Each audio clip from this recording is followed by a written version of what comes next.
Hola a todos, ¿qué tal? ¿Cómo están? En estos últimos tiempos parece que la mundialización está pasando por momentos difíciles, sobre todo con el auge del proteccionismo de muchos de los estados del mundo. Pero afortunadamente no pasa lo mismo en el mundo de la música, en el que grupos como el belga Austerloo encontramos un músico iraní, un senegalés, una virtuosa japonesa del koto y nuestro invitado de hoy, el multiinstrumentista mexicano Oswaldo Hernández.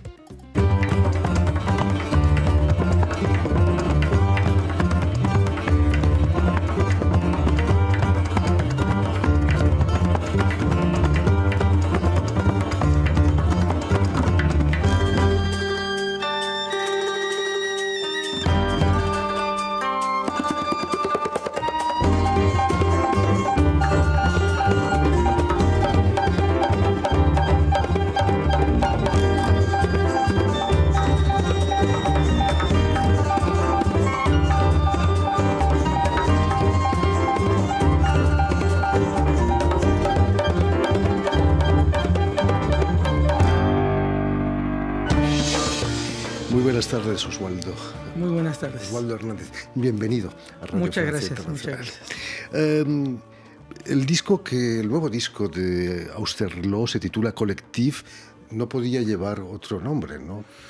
Pues yo creo que no, yo creo que es un nombre muy justo para el tipo de trabajo que se realizó en este disco, pues por diferentes razones, ¿no? Y imagino que tocar con ellos es una experiencia única, ¿no?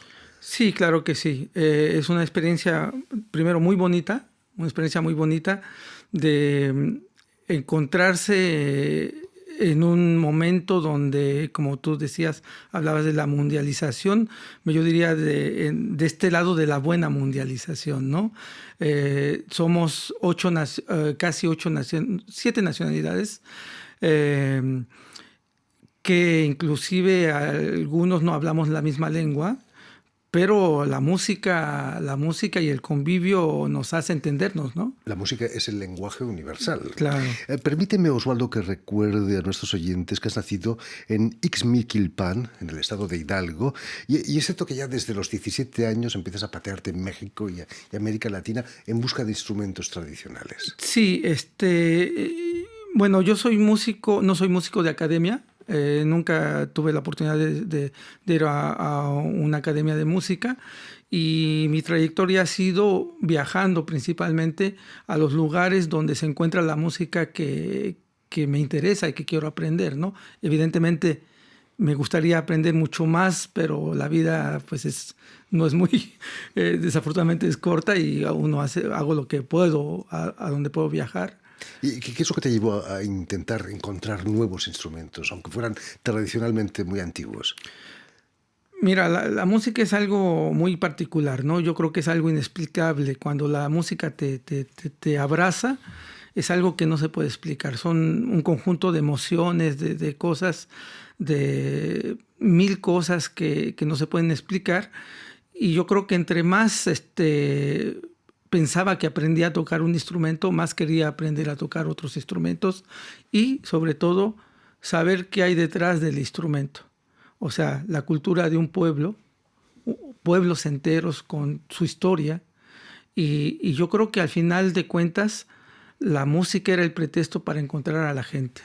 Allí en México estás muy bien servido en culturas ancestrales. Tú mismo tienes orígenes maya, me decías. Yo soy de una etnia que se llama Otomí, y somos del centro del país.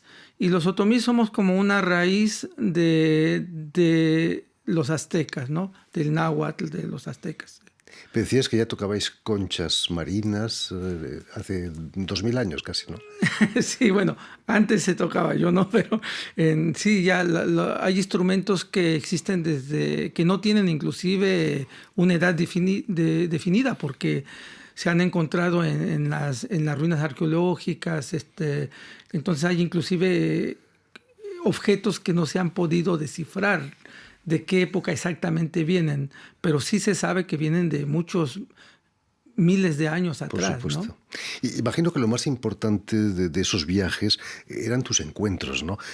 Imagino que conocías a músicos que podían transmitirte, ¿no?, esas técnicas ancestrales. ¿Dónde estuviste?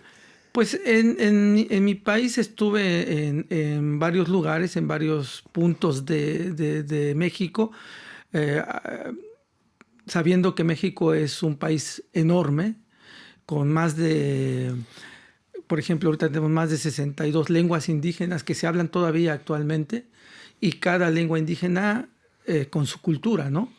Con su cultura, y su cultura con su música, con su arte en general, con sus vivencias. Entonces es impresionante la cantidad de cosas que uno puede aprender, ¿no? Y no solamente de la música, ¿no? De la vida también, al conocer los pueblos que, entre comillas, les llaman minoritarios, pero que son los grandes guardianes, por ejemplo, de la naturaleza, ¿no? Son la gente que está más en comunión con la naturaleza, sobre todo en estos momentos que, como tú decías al principio, que estamos pasando, que son muy particulares, donde a veces se cataloga a esa gente como, inclusive lo voy a decir de una manera que es triste, pero se le cataloga a esa gente como ignorante, como gente que no sabe, y sin embargo son ellos los guardianes de lo que se está preservando, de lo que queda, ¿no? Es todo lo contrario, precisamente. Sí. Somos nosotros quienes ignoramos muchas cosas. He visto, como decíamos, que tocabas una concha marina. Aquí en Francia se encontró una en una cueva en los Pirineos que fue manipulada con una boquilla para ser un instrumento musical y que tenía 18.000 años, ¿no? Uh-huh. ¿Qué se siente cuando uno sopla en una concha marina? Pues mira, teniendo la conciencia de lo que implica ese instrumento, ¿no? Es un objeto de la naturaleza, y para comenzar yo puedo decirte que siento cosas que solamente tocando ese instrumento las puedo sentir. El instrumento, aún en algunos pueblos de la región maya de México, ese instrumento se toca para anunciar y para agradecer el nuevo día que comienza, todas las mañanas. Entonces ya simbólicamente es algo muy fuerte, porque pocas veces, como decía, el ser humano agradece lo que la tierra nos da. Entonces el instrumento simboliza eso, entre otras cosas. El instrumento también sirve para anunciar si hubo alguien que ha muerto, si hubo alguien que ha nacido, si hay una manifestación en el pueblo. Entonces tiene otro valor que los instrumentos tocados a nivel, vamos a decir, en el mundo moderno, ¿no? Entonces para mí me hace sentir cosas maravillosas. Pero como percusionista, Oswaldo, no podía faltar en tu paleta un cajón, el cajón peruano. Vamos a escuchar a Oswaldo Hernández en lo que se puede hacer con un cajón peruano.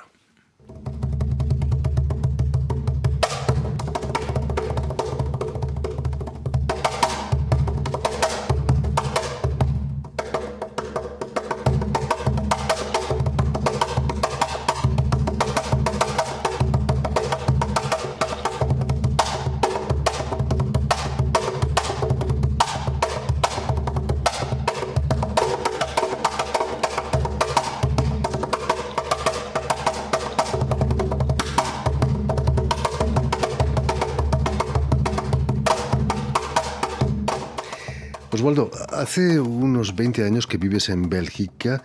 ¿Qué es lo que te empujó a vivir aquí en Europa? Mira, yo vine porque fui invitado para venir a Europa. En realidad nunca pensé antes que yo iba a venir a Europa, ¿no? Y realmente yo vine por 3 meses. Y bueno, no son más que 20 años, son 35 años. Ya 35 años. Que estoy aquí en Europa, y específicamente en Bruselas, Bélgica. Y a partir de ahí, bueno, he tenido la suerte, gracias a la música, entre otros, de viajar, de poder viajar a otros países, ¿no? pero específicamente en Bélgica y a Bruselas. Desde entonces, como dices, has viajado por muchos países, pero sobre todo a África. Ahí en África vas a crear un proyecto que se llama Blind Note, que es un concierto, pero al mismo tiempo una llamada a la solidaridad con los niños que nacen ciegos ahí en África, ¿no? ¿Qué tiene de especial esos conciertos? Bueno, ese proyecto, a mí me pidieron de hacer ese proyecto, de hacer el líder o formar ese proyecto, y con mucho gusto lo hice porque en mi caso encuentro que la música, en todo caso el estilo de música o el estilo de instrumentos en los cuales yo me intereso, tiene mucho que ver con la situación social de cada persona, ¿no? Y de cada núcleo social. Entonces, para mí es muy importante no desligar la necesidad de un pueblo con la identidad de un pueblo. Ahí me piden que haga un proyecto que va a servir a financiar operaciones en el Congo y en algunos lugares de otros lugares de África, no recuerdo ahora, para que haya operaciones gratuitas para niños niños o adultos que sufren de cataratas, ¿no? Principalmente. Que la catarata es algo que se alivia muy fácilmente en un país que tiene los medios de hacerlo. Pero la realidad es que hay países que no tienen esos medios, ¿no? Además, Osvaldo, esos conciertos son a oscuras, completamente. Sí, esos conciertos fueron a oscuras porque simbolizan un poco el mensaje que se quería dar, ¿no? con la música. Y poco a poco, a medida de que va pasando el concierto, se va iluminando un músico o un objeto musical. Hasta el final nos encontramos todos en un concierto normal, ¿no? Como en una situación normal, porque era el mensaje que se quería pasar, ¿no? Finalmente nos hemos acostumbrado a mirar la música, a ver música más que a escucharla, ¿no? Es bueno eso, ¿no? Yo creo que la música hay que escucharla a oscuras. Bueno, sí. En realidad la música, escuchar música debe ser para mí un ritual, o como un ritual, ¿no? O es como cuando uno va a comer una buena comida, es algo sagrado, ¿no? La música, yo pienso que debe ser algo también, en todo caso, considerarlo como algo sagrado, ¿no? Imagino que los músicos que siguieron el proyecto, que te siguieron, lo hicieron con los ojos cerrados, ¿no? Claro, Por sí. supuesto. Volvamos al nuevo álbum de Austerloo Collective. El director del grupo es el percusionista belga Simon Leloup, especialista en instrumentos de percusión de Oriente Medio.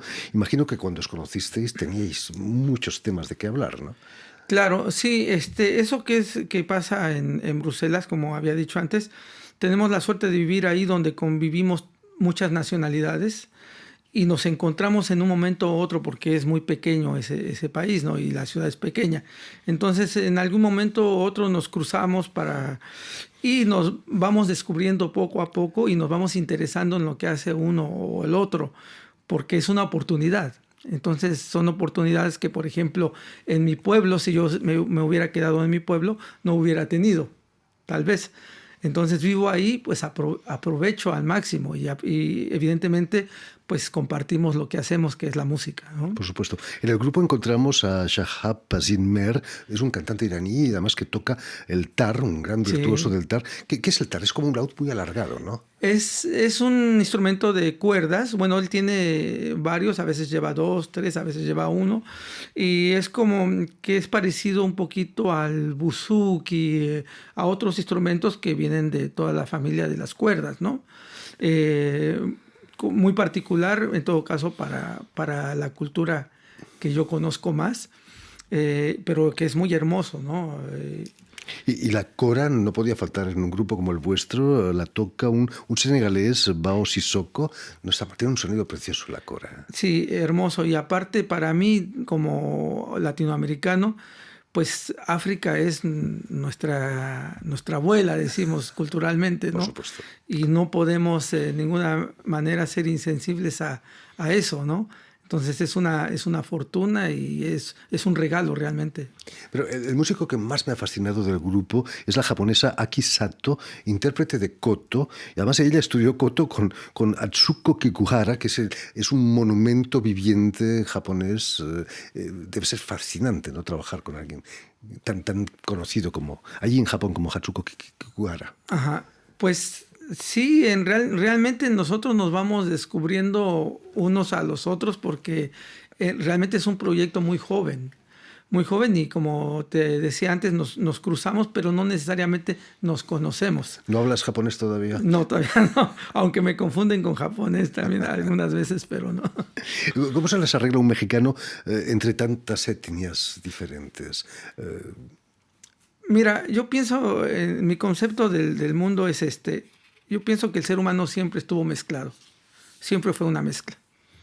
Y personalmente yo no tengo ningún prejuicio para eso, ¿no? Ni musicalmente ni humanamente.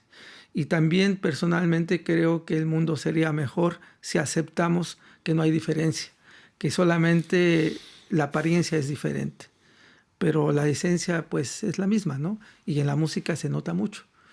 Este año se cumplen 200 años de la composición de la novena de Beethoven, con su himno a la alegría, el que habla de eso precisamente, ¿no? Que todos deberíamos ser hermanos, ¿no?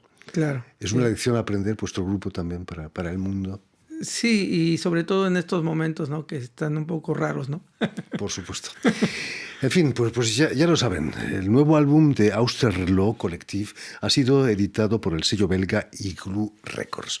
Muchísimas gracias, Oswaldo Hernández. Gracias a ti, gracias por la invitación. Un placer. Permíteme también que dé las gracias a Adrián Toro y a Stéphane Fossé, quienes han ocupado hoy de la realización del programa, y también saludar, Oswaldo, a nuestros telespectadores que nos siguen en todo el continente americano, en el estado de Hidalgo. Seguro que también gracias a la cadena Unión Continental Latinoamérica y la red TAL, que es una red que reúne televisoras públicas y universitarias de América Latina.